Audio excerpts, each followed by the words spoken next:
The world of higher learning. Clean, studious, theoretical. Now, this is my kind of class.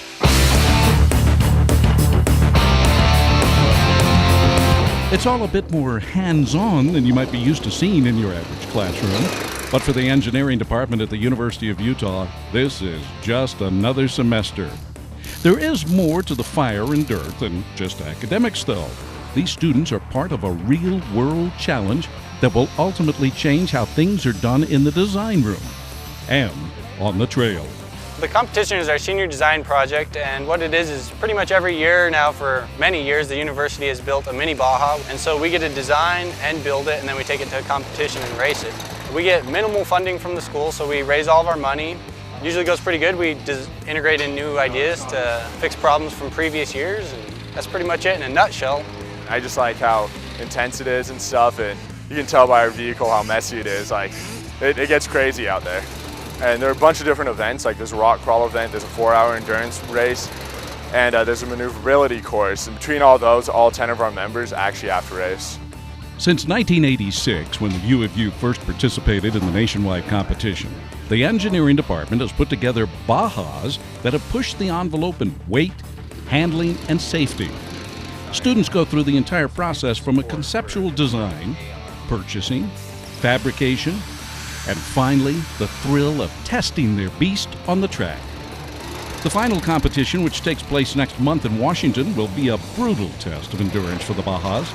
The U of U team has to be ready for anything, especially since things don't always go according to plan in the outdoors. You okay? Yeah!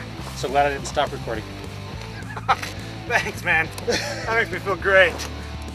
Along the way, we've run into a few problems, The chassis didn't meet the design exactly, so we're about 1.5 inches shorter than we expected. The boot was torn, so we duct taped it up. Awesome little fix. To stay competitive, we have to push the envelope. We have to make vehicles that weigh less, that perform better, pretty much do everything better. By applying this, we have a lot of manufacturers there, like Polaris and stuff. They're going to see what we've done, or they're going to hire some of us and actually apply some of the stuff that we've learned to their new designs. This is just a really great experience for the students. And I know there are a lot of companies that will only hire people that have actually done this. One of the most daunting aspects of this process actually has nothing to do with the design of the vehicle. Since the university only covers 10% of the cost, students rely on donations to help fill the remaining 90%. Without the cash, their machine will fall flat in more ways than one.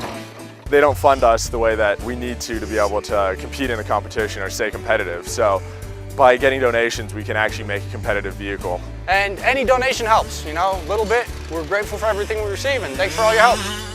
You can make donations to the U of U team through PayPal, check, or at their website, togetherwereach.net. The classroom has always been a place for learning, but somehow here among the welding, the cutting, and the designing, these students are gaining more knowledge than their counterparts who stick only to the books.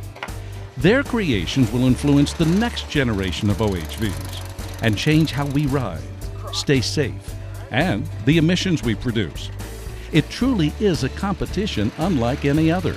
As a little kid, everybody wants to build a little go-kart and drive it around, and now we get to do it as little bigger kids, but it's still a lot of fun.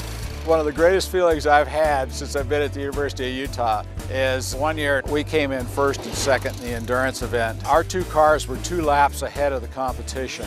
We absolutely trashed them. You want a good feeling? That was a good feeling. From the Trailhead, I'm Terry Wood.